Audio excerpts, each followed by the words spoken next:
Hello, everybody, and welcome to a new episode of Effed Up Stories. I am your host, Will Pender. And I am your co-host, Ryan Sharp. And tonight, we have a very exciting episode. We've been waiting to this episode for a long time. We're actually going to be doing it on the Mandela effect. And in short, it involves many memories that you've had of past things in your childhood, things you grew up with that are completely different than you remember them. It has to do with perhaps celebrities you remember dying that are still alive and so on. And it all comes down to different theories with different realities that have come through, possible time travel. It's a really, really wild topic. So we're excited to do that. And the other thing that I want to throw out there, besides the usual, is that we finally have our official Effed Up Stories t-shirts for sale.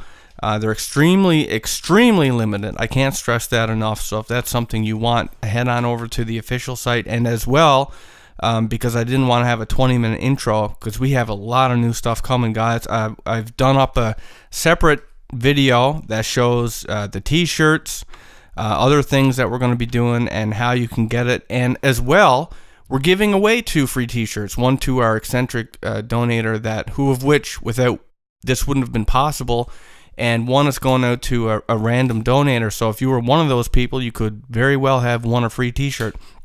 So be sure to check that video out. I'll see if I can put a link in the description to this video. And of course, if you have an effed up story of your own on the paranormal or whatever, we'd love to get that from you, get it onto the website and into a podcast. So to do that, you can go on to the official website, effedupstories.com. That's EFFEDUPSTORIES.com. And just go to the menu, hit submissions, fill out the form, hit submit. We have it. We'll get it online and into a podcast. And with that said, let us jump into the exciting topic of the Mandela effect. So in a nutshell, the Mandela effect refers to an enormous amount of people who remember details, not just wrong, but very specifically so. And that it might not sound like much in itself, but what we are going to get at here is household terms that you will most likely very vividly remember in one of 2 ways. And the way that it is currently in our history books, or the way that, it was, is very different likely from the way that you remember that. So, this could be, again, it could be the reality of different dimensions or realities splitting off as things happen. It could be a multitude of things. And if this sounds really confusing, then just sit back as we start taking baby steps through the examples, because, personally, it blew my mind. And many people that I've explained this to, it's blown their mind. So if you're not familiar with it, it's possible that it's going to blow your mind. So let's just get down to probably the most popular example. And the most popular example that I think possibly, and Ryan, you can jump in here if you can think of a better one, but it's probably the Bernstein Bears. Well, I guess the obvious one to mention first before we get Mandela, into is Mandela, since the effect is named after him. And, it's a situation where a lot of people remember Nelson Mandela's funeral, him dying, and his funeral happening in the 80s. Now, as far as I know, Nelson Mandela is still alive right now. So that's a problem. There's a lot of people, I'm not just talking about hundreds, thousands or tens of thousands of people who remember Nelson Mandela dying in the 80s. And not just him dying, but very specific details about that. I've read stuff where people have talked about, I believe it's his wife, who gave a very, as they quoted it, very disingenuous speech at his funeral.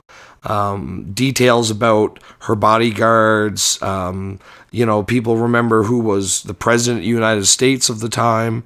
There were a whole series of very specific events that took place during the funeral that people flat out remember as having happened. So, this is where the effect gets its name, the Mandela effect. It is by no means the only example. Oh, there's literally, I would say, hundreds of examples. And, the Mandela, obviously, that's a good one to start with, as it's, named after the man, definition right? of the effect, yeah. But, I guess what I want to get at now, just to start off, now that we know that, is some of the most popular examples, because they're the ones that kind of blew my mind, and because they're popular, maybe you will be familiar with that. So the most prominent example, if you Google the Mandela effect, you're no doubt going to come across this example, and it involves the Berenstain Bears. And I remember, Ryan, when you brought this to my attention, this is the example you gave me, and it blew my mind. So the Berenstain Bears, that was a children's book, and I grew up with those books. My mom bought tons of these things for me as I was growing up, and there was even a TV show, I believe, at one point. Yeah. And most of you probably read these books as children, especially if you grew up, in the 80s and 90s like I did. So, your parents probably read them to you, or maybe you read these or read those to your children. And my question to you is, how do you spell it and pronounce it? Do you spell it Berenstain, Berenstein, Bears, or is it Berenstein, Berenstein? Because when I was asked that question, I chose the latter, the Berenstain Bears. And that's apparently wrong. The correct way is the Berenstain Bears. And if it were just me who thought that, it wouldn't really be such a big deal. But there are enormous amounts of people who remember Berenstain Bears. And in fact, something that I found interesting is if you go on eBay and you look up the Berenstain Bears, like the books, that's how tons of people spell it. And it's funny because even the pictures of their books will have it spelled Berenstain. But when they're writing their description, they're writing it as they think of it, as they remember it, and they remember it as Berenstain Bears. So, I mean, that I've even read real specific posts. It was a young woman who, she said, my parents were educators. They were always very big on pronunciation and spelling. And, growing up, I read the Berenstain Bears, and I very specifically remember because, she said at this time, it wasn't a common name in, the place that she grew up. And she wasn't exactly sure how to pronounce it. And so she specifically remembers her two parents, who were both teachers, sitting down with her and going through the pronunciation of the name of the book. And, very specifically, because, of course, a lot of people are going to go off with, well, you just misremembered it. That's the easiest answer for it. And, not only do we have thousands of people around North America and wherever else the books were sold, remembering it as Berenstain Bears, not Berenstain Bears. Here I found it curious because in the post, this girl was very concerned because she said, I clearly have memory of this. My parents were very big on spelling and pronunciation. And I remember my parents being so emphatic about how it was pronounced, Bernstein Bears. So, it's simply one of a laundry list of bizarre inconsistencies with, the memory of hundreds and thousands and maybe even hundreds of thousands of people about certain events, and apparently what the actual reality is. And Ryan, that's a great example, because there's someone who remembers something very specifically in almost all of these, like you said, long laundry list of examples. So what I want to do before we jump into the big discussion of the theories of what this could be, I just want to run very quickly through some of these examples that are popular, and those of you who are listening who remember something a certain way, if you're familiar with this and you remember it differently, I want you to pop into the comments and tell us what you remember and why it's different from what we're saying. So, one example. Do you remember the character Curious George? He was a monkey, right? Well, do you remember him with having a tail? Because he doesn't have one. He is a monkey without a tail, but people distinctly remember him as having one.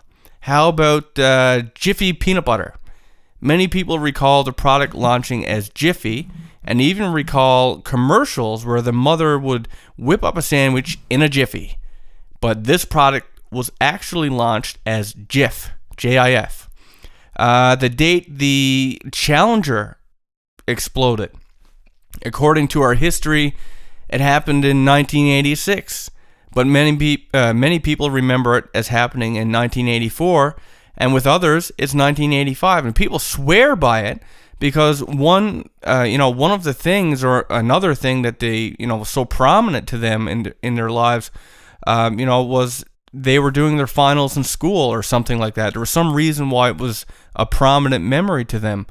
Another popular issue is dead celebrities that are still alive.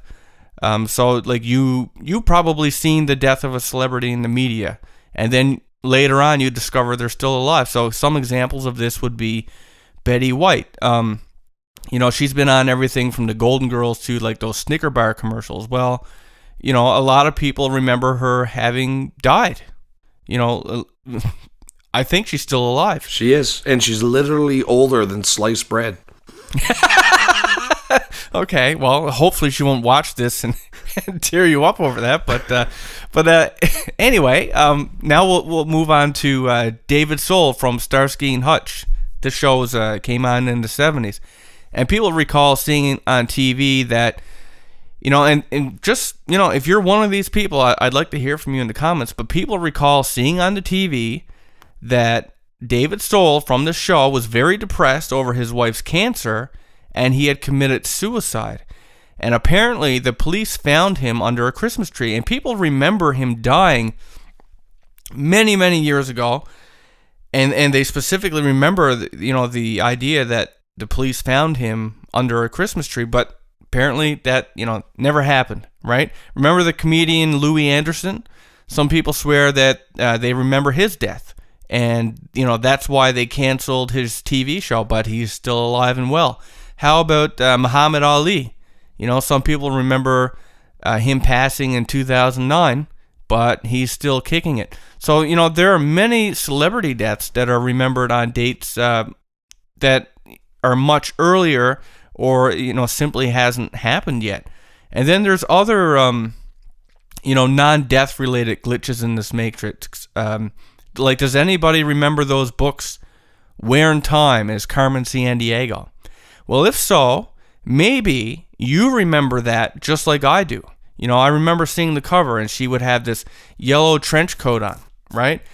With the fedora pulled down over her eyes. Yeah, and dude, like, I am positive it was Where in the World is Carmen Sandiego, right? Right. That's what I remember. Yeah, but maybe you're like me. Like, I vividly remember her wearing a yellow trench coat.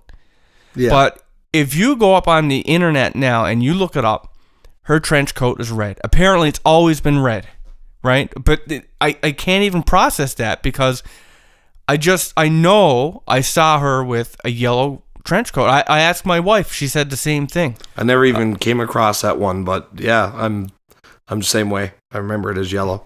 Okay, and there's the last example I'm going to give here of this. Again, it's really popular, right? Is the Disney movie 101 Dalmatians. Now, maybe you remember this old bitch of a woman, Cruella de Vil, right? Even her name, right, is like got cruel in it and devil. Cruella de Vil, right? Well, I distinctly remember the last name being spelled as Deville. Okay, so this is going to be very different now. I mean, that's the way I remember it, but it's actually spelled DE space VIL. I mean, the space makes such a big difference in how you would remember that name is spelled. And man, like, again, that's just very different. And one, when I was looking this up, one commenter even pointed out that if you start typing the name into the Google search engine, Google's autocomplete spells it as DEVILL2. It doesn't autocomplete it as the way it's allegedly done, right? The way that history now says it happened. So even Google's misremembering this. Even Google's misremembering this. The Disney website and Wikipedia, they show it as DE space VIL.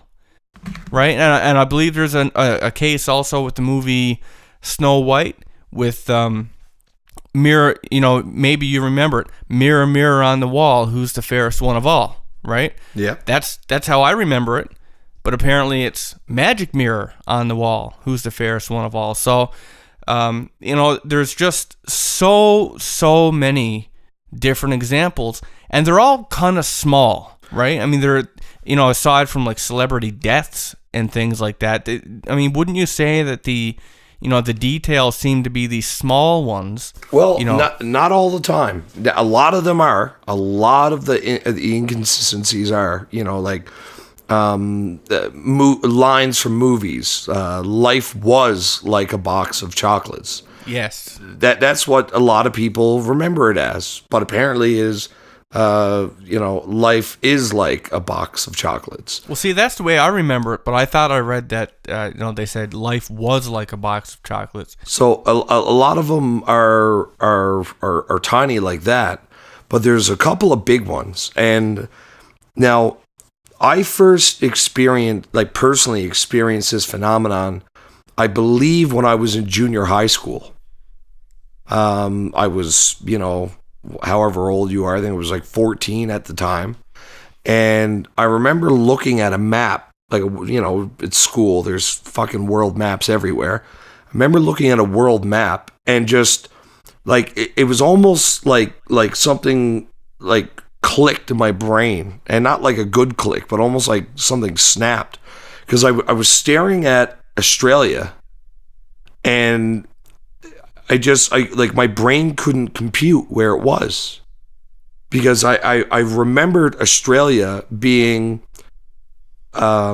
bigger and in a different place. And I thought, man, this map has to be screwed up or something like that. So I pulled out my social studies book and I looked at that. The internet was still new back then, so I didn't have ready access to anything like Google Earth or anything like that. So I grabbed a globe. I looked at some other maps and some other classrooms, and sure enough, they were all the same. Australia was the same size and shape, and in the same place on all these maps, but I remembered it completely differently. And I just thought, at the time, it really affected me. I think it was the first time I had ever experienced the Mandela effect. And I just remember it so clear. I mean, I don't remember a lot of things from back then,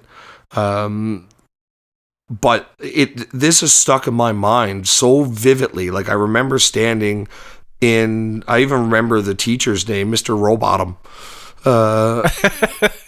Yeah, I remember that name too. I remember standing in his classroom and just staring at the wall. I even remember what wall of the classroom it is. I could draw you a diagram even today. I mean, that's like 16, 17 years ago. And it was such a poignant thing in my memory. So I had forgotten about that for a decade or more. Went on with my life, and one day I'm cruising around on the internet looking up weird stuff because that's what I've always done, and I come across this thing called the Mandela effect, and I click on it, and I'm reading this article, and there's all it was a forum, and somebody had written like this little article and posted it up on a forum, and it had gotten a lot of attention because so many people, again, this was kind of not in the very early days of forums and stuff like that, but in the early days of when it was becoming popular, when the user numbers were high enough. And I think it was the first time that a lot of people had been exposed. Like, I'd never heard it called that, this effect, the Mandela effect. But then I see a post from somebody talking about Australia and them remembering it differently. And then a whole bunch of other people, jumping on the post and agreeing with them and saying, "Oh my God, I thought I was the only one." And like for me, like I literally got dizzy when I read it, because it was like my brain was almost short circuiting. I was having, cognitive dissonance, I guess. I wasn't sure what to think, because all those, and that feeling from all those years ago came creeping back. And now, I gotten to the point when I was a kid where I was like, well, I guess I must just be stupid and remembering it wrong, and then to find like a whole little community of people who remembered an entire continent being in a different place and a different shape and a different size in the exact same way that I did, it was extremely jarring. And this is the other big one that personally I remember, and I've asked other people, a couple of years ago when I first read about this, and I hadn't thought about it, but then I immediately rushed outside. But the color of the sun, people remember when they were a kid. Remember, let's say back in the 80s and 90s, people remember the sun as being yellow. And now if you look at the sun, it's white, I mean, even Superman came here, got his powers because of our yellow sun. But if you look at our sun, it's pretty white. And Ron, speaking of colors, right? Everybody remembers the Matrix trilogy, right? And one of the standout pieces in that movie was, do you take the red pill or the blue pill, right? And the woman in the red dress. And the woman in the red dress, right? Well, do you know that, because this is all altering memories, right? Well, a lot of people are seeing a similar thing happen with their memories where, things that they remember as being blue are now red, and things that were red are now blue. Like, they switch in between. And some people are wondering, actually, it's large groups of people that are wondering this stuff. Like, they remember like the Pepsi logo and all these different popular franchises that have these two primary colors, and they're switched now. And some people are questioning if like we really are in the Matrix, and if the color that based on the color swap or whatever, if you're in the real world or the the fake one, right? Are these signs that we're supposed to watch for to know exactly where we are? So before we jump wholeheartedly into this, and I'm chomping at the bit to do it too, but I just want to take a moment to, I really want to encourage people, like, if you are interested in this and you're kind of on the fence about it, just go and do some looking around and look at some of the lists are nearly fucking endless. And there's so many people that remember things so differently. And I've read through dozens and dozens and dozens of these lists now. And it's, things as inconsequential as the spelling of Febreze, or, phrases from movies, or, Sex in the City or Sex in the City. Really go and look for yourself and have a look through some of these lists. And I think, like me and many other people, you'll be absolutely floored to read some of the ways that things actually are, as opposed to how you remember them. Yeah, because it's not a small list. It's absolutely enormous. So if we're not hitting on the very specific things that do it for you, it's very possible that you will find it in one of these lists. Like, we just can't cover it all. There's just too many examples. The whole podcast would literally just be us sitting here reading out these lists. So I guess the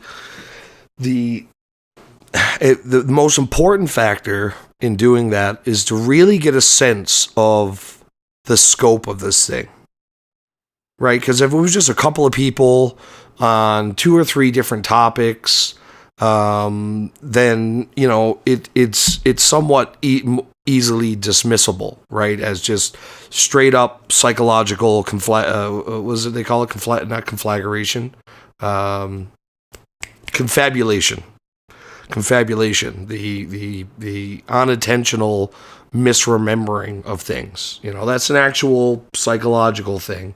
And if you try to talk to a psychological professional about something like this, that's what they're going to say is happening. But I don't know. It seems so so prevalent and so widespread that we all can't be that crazy. No, and the thing is, like we mentioned earlier, some of these examples are so vivid. Like, I just can't understand how I remember it differently. Like, for me, the Berenstain Bears is one example, because I read those books so much growing up and had them read to me as a child that I can't imagine having that wrong. And same with the, Where in Time is Carmen Sandiego. Like, I just so vividly it's a raincoat anyway. Of course it's yellow. That's the color that raincoats are, or trench coats, right? I mean, that's just the way, like, I can so easily picture that in my head. So, when I read that and then I went and Googled it and saw that it's red now, and I say red now because I can't, fathom it being red then when I saw it. But apparently it was, and it just blows my mind. So like that, those are probably the biggest examples for me. But this stretches beyond that. To like how you mentioned with like the location of Asia, Australia. Sorry. Yeah, I remember it being in the middle of nowhere, and like away from all other land masses, and if you look at it, it's right next to Indonesia. Right, and some of these things are like some people remember there being either 51 or 52 states in the United States, right? I mean, there's two large groups of people that remember it very specifically one way. This stretches to where constellations are in the sky. The geography, it really does go on and on and on. Through like prominent celebrity deaths, the dates of big events in history, like I mentioned earlier when the Challenger exploded, 9/11. I mean, some people swear that this happened on 9/10, right? I mean, honestly, everybody knows it is 9/11, but there are some people, it was a absolutely devastating thing that happened. It's something that nobody's ever going to forget. So that must be like crazy for the people that remember it on 9/10, to be told that the rest of the world remembers it as 9/11, because it's so big to them. You know what I mean? Like, how could you mess up a detail in such a big event like that. So I guess the real question, because here we have a phenomenon that is crossing all subject boundaries. It's everything from the sun, the stars, geography, the spelling of specific names and words, colors, logos. It's everywhere. What in the world could be causing something like this? Well, I'd like to start off with a couple theories that were put forward by a blogger named Reese.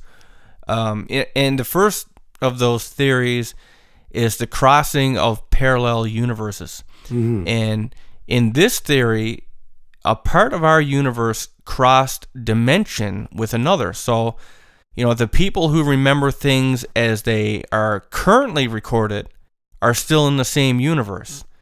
But the people who remember it differently, say you and I with certain things, we apparently cross over from the other universe.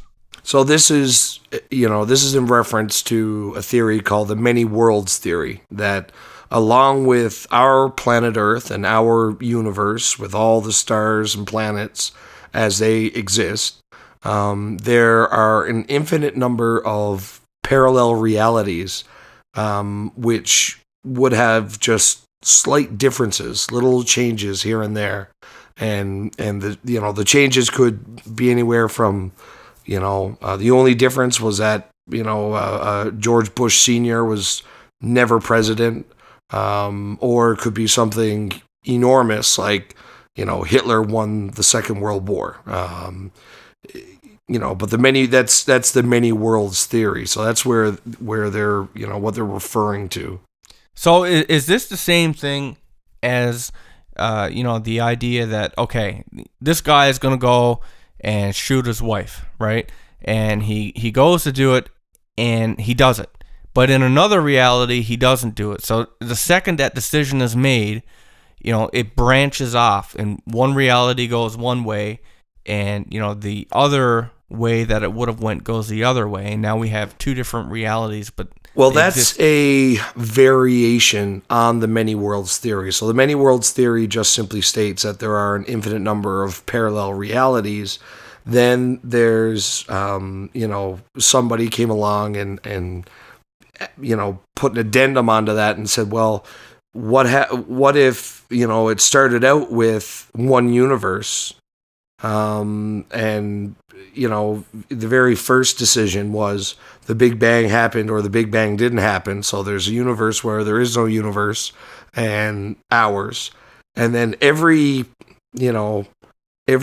probability from then on until now, leading up to, this very moment, and all of the decisions that every animal, plant, person has ever made from the beginning of time until now, has resulted in the creation of another timeline. Yeah, a separate universe where you decided to stay in bed from work that day, and it just so happened that somebody came to work shooting.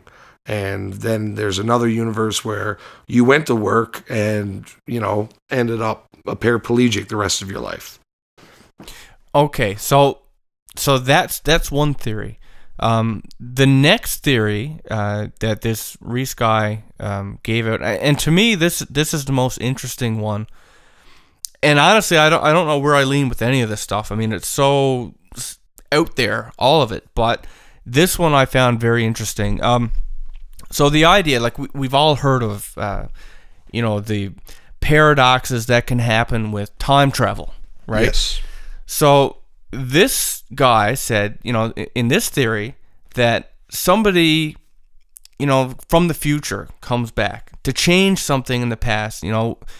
For example, remember the Y2K bug way back in, when we were turning to 2K, 2000. Yeah. So is this the whole John Teeter? No, but the idea being that everybody back then, I remember when we were in there, and I went through the millennium, and I remember everybody getting all up in how computers never, they couldn't do it. Like, they weren't, the software or whatever, it didn't go that high in date, and it was just going to have this catastrophic effect, because at the time, we had already begun to really rely on them for everything, from financial stuff to business to, just Airplanes, everything. medical records, everything, yeah. Everything. So there was this big fear that this was just going to fuck everything up. Medical equipment wouldn't work, stuff wouldn't get, it was just going to destroy the whole planet. That didn't happen, right? It didn't. But there's this theory that, for example, that maybe someone from the future came to the past, they prevented this Y2K bug. Now, it doesn't have to be Y2K. This is just one example. And in doing so, inadvertently changed small things in the future, such as the case with the Berenstain Bears. Now, it doesn't have to be the Y2K bug. It could be anything. It could be, like you said earlier, Hitler, maybe in a different reality, Hitler won, right? And that would have had a completely different impact on the world, I would think. So yeah, we'd all be talking German. We'd all be talking German, and we'd be blonde with blue eyes.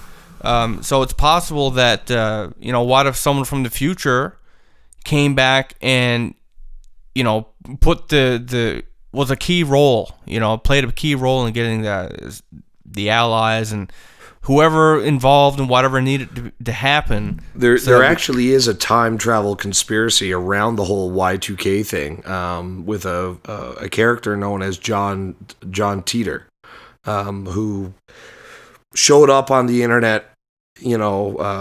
I can't remember what year it was, but he showed up posting, claiming that he was from the future, had pictures of his time travel equipment, and explained that Y2K had actually kicked off a massive, civil war, basically, in North America. And the result of that being a lot of things going back to kind of an agrarian kind of society of farmers. America wasn't as connected as it once was. Everybody ate locally because there was no big shipping and agro conglomerates moving food and merchandise around the entire continent, and that they had developed this time travel technology, and he had come back because of the technology that they were using. Was getting, it was based off of very old technology, because they had the scrounge after the war to build stuff, and that he was sent back in time to get an old computer, just kind of like, NASA does this today. They have, ancient equipment that they're still using, and they have to, search like computer scrapyards to find parts for stuff that hasn't been made since the 80s. So his story anyway was that that's why he had come back in time originally. But, there was, and there's a whole lot to it. So if you're interested in the story of John Teeter, I believe last name is Titor. Definitely have a look at that. But that is there's claims that he went back and, just had a little chat with the programmers back in the early days when computers were coming out, and said, hey, what about when it rolls over to the year 2000? And just, left the implication at that and continued on his way. But, I digress from that. So, for me personally, when we're talking about, alternate realities and the crossing over, there's so many stories that, individual stories like we get on Effed Up Stories all the time of people, driving down the road, and all of a sudden they're in like a prehistoric world or some alien world where the animals are bizarre and the vegetation's bizarre. I love those kinds of stories, I believe in one of our missing persons episodes that we did, Strange Disappearances, I believe it was called. there's a man who flies into somewhere in Asia. I can't remember exactly what country, and he has a passport that's from some European country. It doesn't exist. I remember. I know what you're talking about. Right. And, is this what we're talking about? Is this an example of somebody, he just came from one that was so different that, and again, this guy apparently didn't notice anything until somebody looked at his passport and said, nice try, but you could have at least forged a passport from a country that exists, And, I mean, he subsequently disappeared out of the locked room that he had been placed in while they were trying to figure out what the hell, because everything about all of his documentation was indicating he was from this country that didn't exist, and they were legitimate government documents. And he had, passport stamps from all these other countries that, again, appeared completely legitimate. However, this guy, for all intents and purposes, appears to have come from a different reality. So, while talking about the many worlds theory, parallel dimensions, sounds like a very far-fetched and sci-fi thing, I think it's one of these things that happens far more than we'd ever be comfortable with if there was somehow to know of all of the situations where this has occurred. For you to, even if it's just anecdotal evidence, right? Just stories from people. At some point, you have to say, isn't it bizarre that so many people have so many stories about waking up and not recognizing the world that they're in. Another one was this woman. She woke up in her house, but it was different, and she was no longer married to the man she had been married to for 7 years. She was living with who used to be or was her ex-boyfriend from her perspective, but even the place that she worked, while it was the same, the layout was different. The department that she was in was on a different floor. Just, she had a real tough time of it. And I mean, while it's possible that this is somebody who's had a mental break, it's more than just one or two stories, Yeah, and let's just step back from the multiple world theories for a second, because it's easy to go that route, especially with all the different theories. But honestly, I keep coming back to the idea, it's right in the phrase, a glitch in the matrix. Mm-hmm. And when we, as you already pointed out, with strange disappearances, I mean, when we did an episode on that, it wasn't just people. Like, we had stories of complete structures. Like, I remember one was like a school for people with, I don't know if it was psychic abilities or something like that. That just vanished. There's planes that vanished. I mean, everybody knows about things that happen in the Bermuda Triangle. And yeah, maybe there is a logical explanation for that. But there are a lot of unknown examples, not just in the Bermuda Triangle, but other places in the world where, people, large structures, I mean, even continents are different. They change or they disappear. And then we have all these little inconsistencies, like, oh, well, in this reality, Carmen Sandiego's trench coat is red, but in the other one it's yellow. And a lot of it really does remind me of video games or programs, right? Like, that's what we do. That's where the human race has gotten. We can code like these virtual realities. And so we're talking about now the holographic universe theory. The very idea that where we are, this whole thing is a simulation. Our body, you want to call it, an anchor for our soul or whatever. Maybe it's just a very, very advanced, module that we use. Like right now, in reality, we have virtual reality devices coming out beyond just the scope of sitting in front of a screen.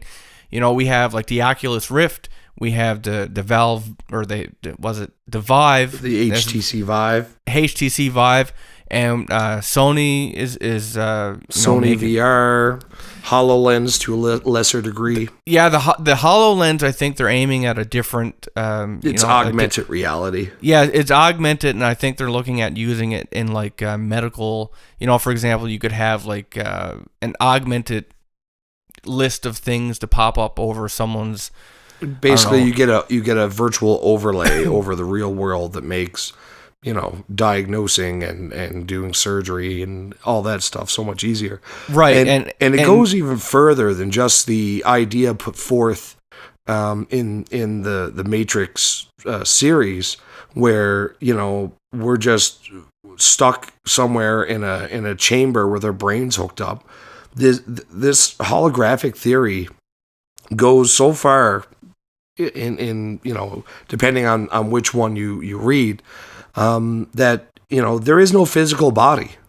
We are very advanced computer simulations. That that there's nothing biological about us. That everything, our whole universe, is simulated.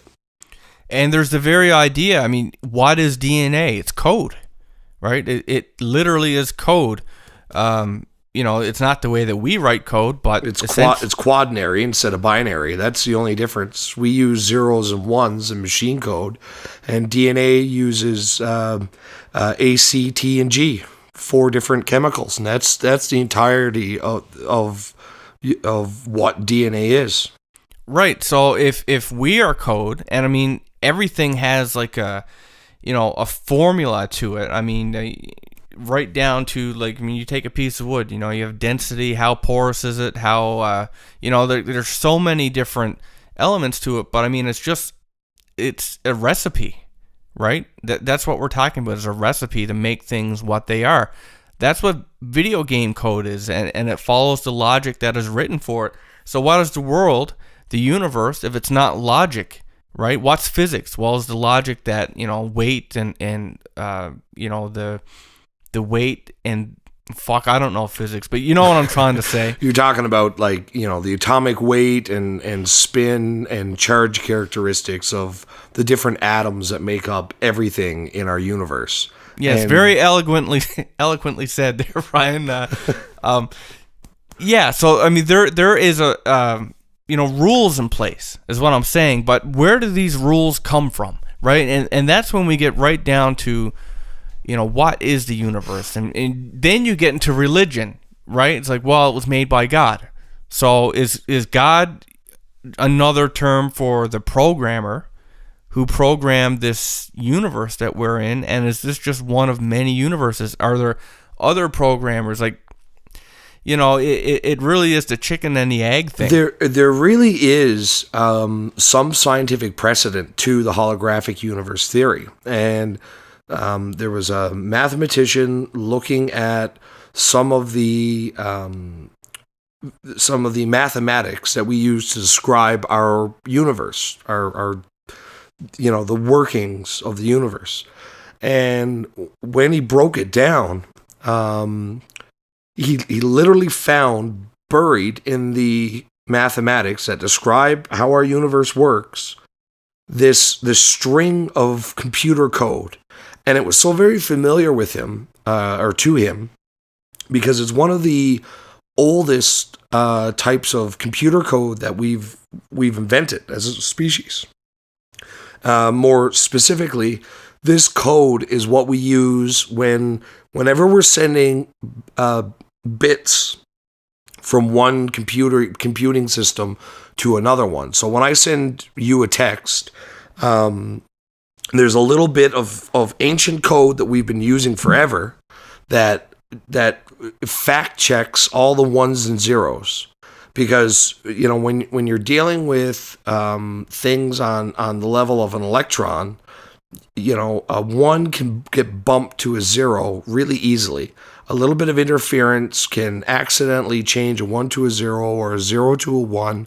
And then your message just comes out as a bunch of garbled nonsense. So there's a little bit of code that, I I can't remember what it is.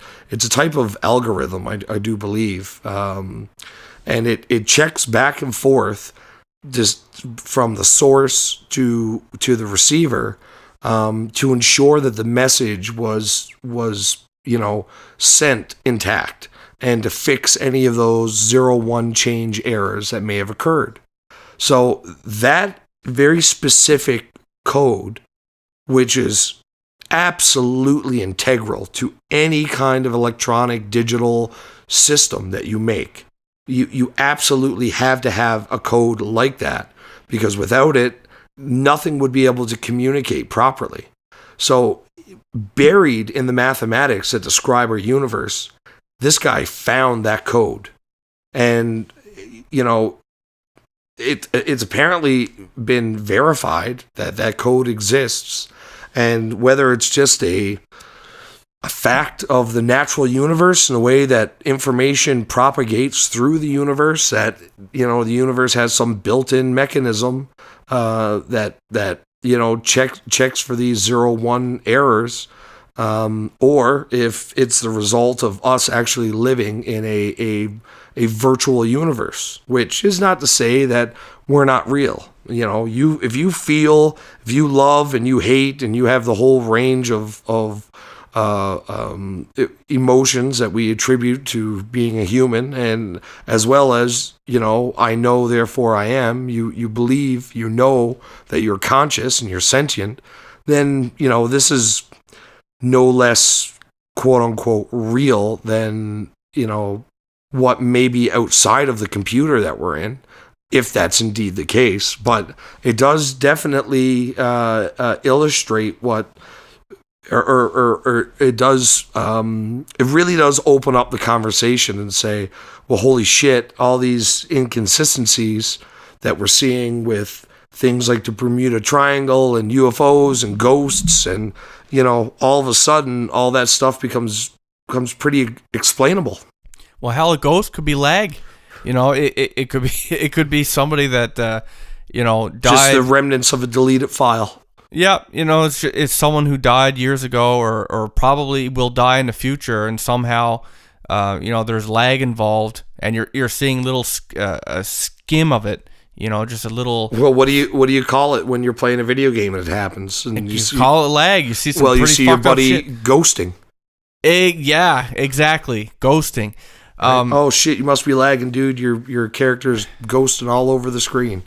Yeah, right. And they're literally warping from one area to the next, and it looks bizarre. And I know we have, people who watch the show who are gamers, and chime in, because honestly, there are a lot of similarities to how some of the errors in games happen. And we've all been playing a game where we simply just fell through the world, didn't we? You fell through the world and disappeared. There you go. One of the NPCs could have been like, Jesus, where did he go?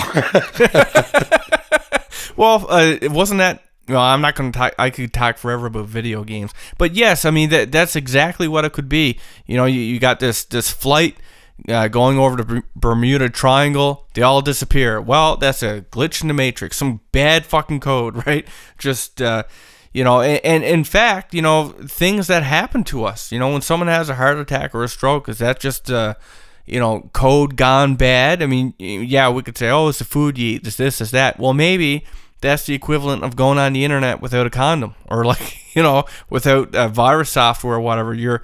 The stuff that you put yourself into is dangerous, and you're constantly, chipping away at that code, or making it vulnerable to, go bad, to have an error. And that's the result, right? Is you have this critical failure. What happens to your computer when you have a critical failure? Well, you get the blue screen of death, right? So it's kind of freaky when you think of it that way.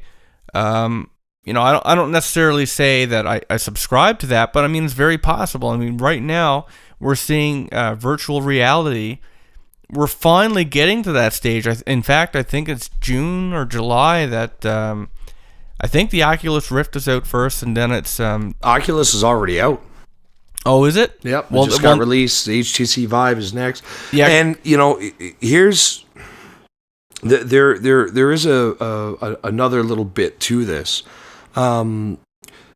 when we talk about the universe and reality, there is a higher mathematical probability. Now, this is a bit of a train of a thought, but somebody's actually sat down and worked this out, that mathematically, it's much more likely that we're living in a simulation of a simulation of a simulation of a simulation many times deep than we are actually living in the real universe. And the theory goes that some advanced race, let's just say, for instance, the human race, right? It's a million years more advanced than what we are right now. And what they did to try and understand the universe that they're living in, they built a extremely complex and true to life simulation using, super advanced quantum computers that are able to handle all the different variables of the universe. And they started running the simulation, and the simulation, runs at, a billion times faster or a million times faster than real life. So they're able to watch the evolution of the universe. One day we should be able to do this, right? But this, the theory goes that a super intelligent race creates this type of a simulation. They have a massive amount of data on the universe, and they're able to model it very true to the real world. So they run that simulation for 10 years, which is the equivalent of 14.7 billion years. And the result of that is that inside the simulation, beings evolve and grow to a level of technological sophistication where they can create their own super advanced quantum simulations. Now, to them, their simulated universe is completely real. They live, they die, they feel pain, they feel fear, they do all the things that you and I do, or that our creators do in the real universe. But along that, along their technological trajectory, they eventually invent super advanced quantum computers that can create a model of the universe. So they do it to try and understand how the universe was created, not knowing that they're a simulation.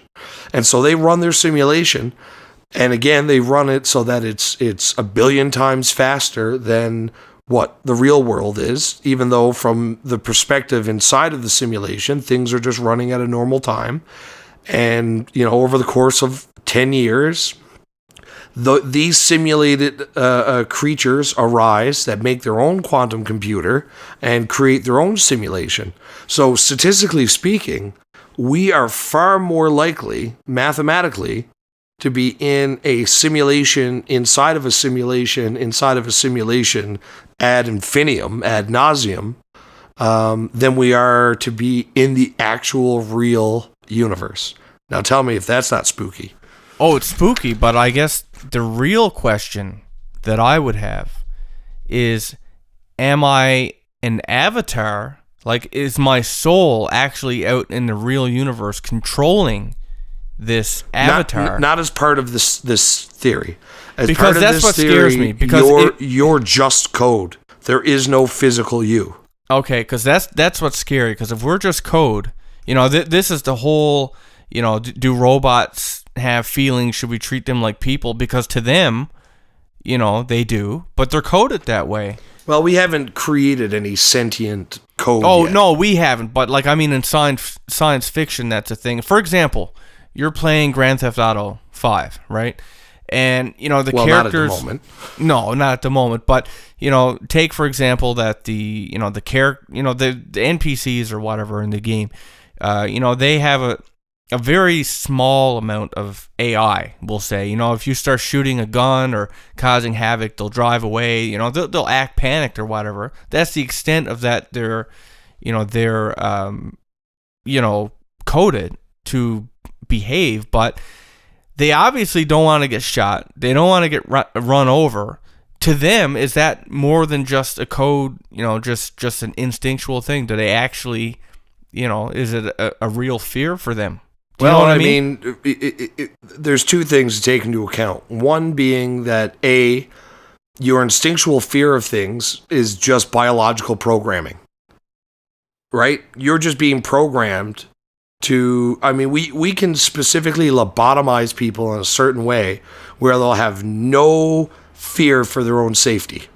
That's possible. We can do that, right? So you can go in and burn that part of the code right out of their brain, and they'll happily fucking walk right off the edge of a cliff, right?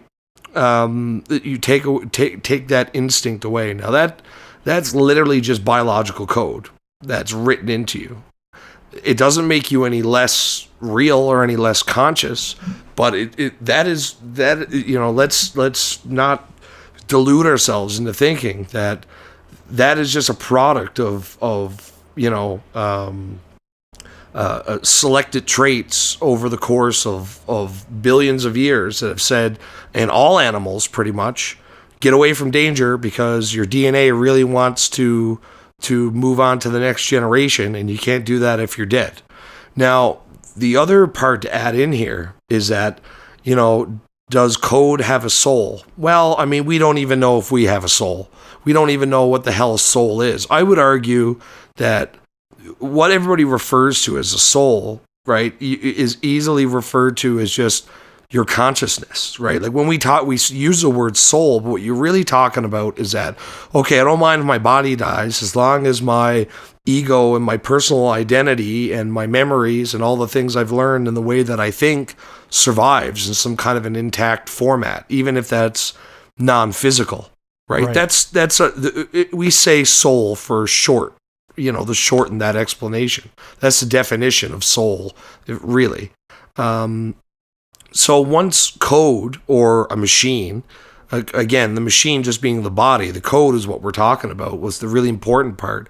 Once the code becomes self-aware, once it reaches human level consciousness, is it alive? And I say yes, because we're just existing within a biological machine. And if you were able to take that consciousness, if you were able to pattern their brain and download all of that information into another body, whether it be a biological replica or just a solid state hard drive with a virtual environment or just a machine body, then you would still say, well, that's a person. They're alive. They're a copy of a person. And I think the same goes with any one day somebody is going to finish the line of code, hit enter, and the fucking thing's going to be aware, right? And that's going to be the beginning of the technological singularity. And Terminator. And, well, possibly. It's possible, but there are things being put in place to protect us from that. But there's always a bad guy in the background saying, I want you to live for you. So I think the important part, though, is to say that once something is aware, once it is conscious, it is alive, and the essence of the soul is the consciousness. And if there's some way to destroy consciousness, then I think the soul is gone too, because I think that's what the soul is. That's all it is. That's a scary thought there, Ryan. Because that could be us, right? But if it is, right? It's either A, you're going to end up in some never-ending paradise, or B, you're going to not exist, in which case, what difference does it make? Yeah, but I still don't like it. So let's just let's just leave it there, because I mean, honestly, this topic could be one of the biggest topics, because you get right into the purpose of life, the soul, what's religion, what are we, what's the point. This could go as big as you want to go. Well, I mean, we did go pretty big today, and it is a topic that... Go big or go home, right? That's right. And I'm already home, so let's go big. Me too. I think we've obviously gone very far afield here today. We've talked about the got right down to the very brass tacks of the nature of reality, and that's because this topic in order to address this topic, you have to address the nature of reality, because what we're talking about here is something so powerful that it literally could be altering not just our perception of reality, but how reality actually exists. I'll just throw this theory is one I came across, that this is actually being caused by something from the future, some kind of powerful, something like the particle accelerator at CERN, but a million times more advanced. And this thing is accelerating particles to such a degree that some of the exotic particles that are being caused from these collisions are actually traveling backwards through time and affecting things after they've already happened. And that, the human brain isn't built to constantly rewire itself to remember. Now, some people may be less susceptible to this than others, and they're able just to swallow the new paradigm because reality has changed, the past has changed, so the future has changed, and your brain rewires itself accordingly.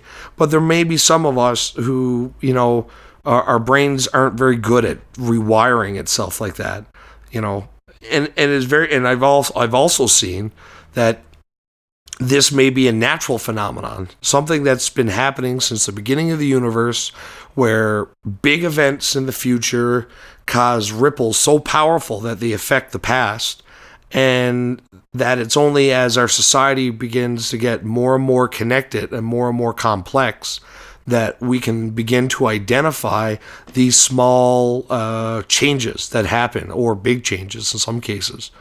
So that's pretty much all I got on the Mandela effect. Well, yeah, honestly, like other than just listing off a million examples, I mean, this is just a real thought experiment. There's just a million different ways you can think. There's a million different ways. So that's our take on it. That's what we thought of. I'm interested to hear what you guys think, not just on the theories in general or what you think happens, or are we actually in a virtual reality environment? Are we actually here? What is the soul? But also examples, like I'm very interested to hear of examples of the Mandela effect that I haven't heard before. What popular media have you saw that differs from the norm? What celebrities have you seen that you're sure that died that are still alive? Why are you so sure that this is the case? I'm interested to hear that. So if you have anything to add on that, just blow it up in the comment section. I think it'll be a very interesting place for us to share stories and just read and theorize on what exactly is happening here. What world are we in? How does this all make sense?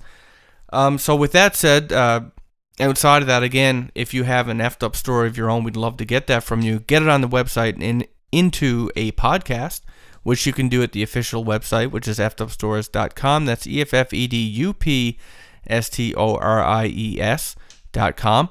And we are selling very limited Effed Up Stories t-shirts. They're the only ones that will ever exist with this artwork.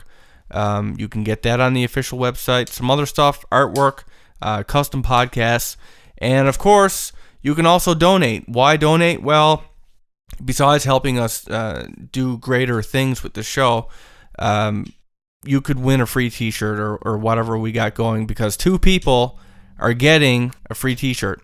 So yeah, I hope you enjoyed the episode, and be sure to drop by the official site to check out all that stuff. And big changes coming soon for the better. Thank you for listening, everybody. Have a good night.